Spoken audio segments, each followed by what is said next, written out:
हमने last video में पढ़ा था स्ट्रक्चर ऑफ बैक्टीरिया। आज की वीडियो में हम पढ़ेंगे न्यूट्रिशन इन बैक्टीरिया। देखो, न्यूट्रिशन के बेसिस पे बैक्टीरिया को 3 ग्रुप में डिवाइड किया गया है। वो है autotrophic bacteria, heterotrophic bacteria and symbiotic bacteria. First है ऑटोट्रॉफिक बैक्टीरिया। देखो, ऑटोट्रॉफिक बैक्टीरिया में पिगमेंट्स होते हैं, तो autotrophic bacteria pigments and light की प्रेजेंस में simple inorganic and organic substance को ऑक्सीडाइज करके अपना फूड सिंथेसाइज करते हैं। अभी हमने पढ़ा कि जो ऑटोट्रॉफिक बैक्टीरिया है वो अपना फूड खुद प्रिपेयर करते हैं लाइट एंड पिगमेंट की प्रेजेंस में। ठीक है, तो जो ऑटोट्रॉफिक बैक्टीरिया है इनको भी 2 कैटेगरी में डिवाइड किया गया है। वो है photo autotrophic bacteria and chemo autotrophic bacteria. First है फोटो ऑटोट्रॉफिक बैक्टीरिया। देखो, जो फोटो ऑटोट्रॉफिक बैक्टीरिया है ये लाइट एंड पिगमेंट की प्रेजेंस में अपना फूड खुद प्रिपेयर करते हैं। तो फोटो ऑटोट्रॉफिक बैक्टीरिया के एग्जाम्पल हैं green sulphur bacteria and purple sulphur bacteria. अब ग्रीन सल्फर बैक्टीरिया में जो पिगमेंट है उसका नाम है क्लोरोबियम एंड जो पर्पल सल्फर बैक्टीरिया में जो पिगमेंट होता है उसका नाम है क्रोमेटियम। इन पिगमेंट की हेल्प से ही green sulphur bacteria and purple sulphur bacteria अपना फूड खुद बनाते हैं लाइट की प्रेजेंस में। नेक्स्ट है कीमो ऑटोट्रॉफिक बैक्टीरिया। देखो, जो कीमो ऑटोट्रॉफिक बैक्टीरिया है ये भी अपना फूड खुद प्रिपेयर करते हैं, लेकिन जो ये सोर्स ऑफ एनर्जी यूज करते हैं अपना फूड प्रिपेयर करने के लिए वो सोर्स ऑफ एनर्जी है केमिकल एनर्जी।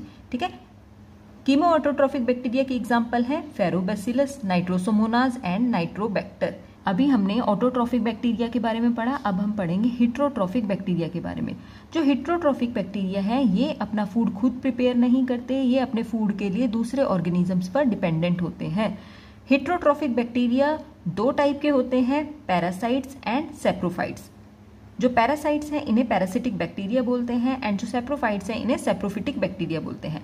अब देखो, जो पैरासाइट्स हैं ये अपने फूड के लिए दूसरे लिविंग ऑर्गेनिज्म पे डिपेंडेंट होते हैं। ठीक है, तो पैरासिटिक बैक्टीरिया के एग्जाम्पल हैं स्ट्रेप्टोकोकस, क्लोस्ट्रीडियम एटसेट्रा। अब सैप्रोफिटिक बैक्टीरिया है ये अपना फूड लेते हैं dead and decaying organic matter of plant and animal remains.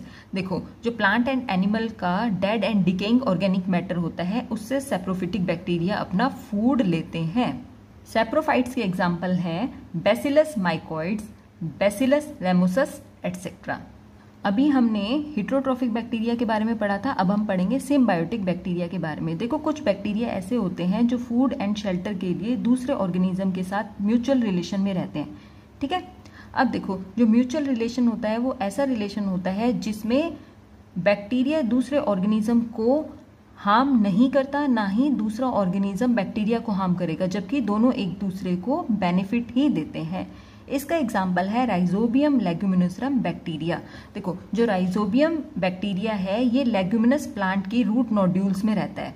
अब इस डायग्राम को देखो, ये है प्लांट की रूट्स और ये है रूट नोड्यूल्स।